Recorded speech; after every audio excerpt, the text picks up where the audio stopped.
अस्सलाम वालेकुम रहमतुल्लाहि व बरकातुहू। आप लोगों को हमारी वीडियो अच्छी लगती है तो प्लीज़ हमारे चैनल को सब्सक्राइब कर दीजिए। सब्र अल्लाह पाक की ख़ास नेमत है। जब तक इंसान को सब्र ना आए तो वो भटकता रहता है, तड़पता रहता है, सिसकता रहता है, कभी किसी की याद में, कभी इंतज़ार में, कभी ख्वाबों के ताक़ब में, कभी ला हासिल मंजिलों की चाहत में, तो कभी ख्वाहिशों के भंवर में।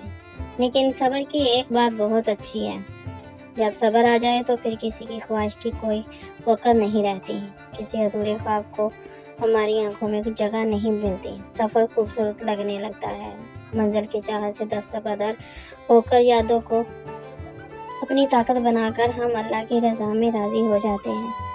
तो फिर हमारा दिल दिमाग बस एक नुक्ते पर आकर रुक जाते हैं, जो मेरे लिए अल्लाह की रज़ा है, मैं उस पर राज़ी हूँ। जज़ाकल्लाह खैर। अगर हमारी वीडियो अच्छी लगती है तो प्लीज़ लिशबा 786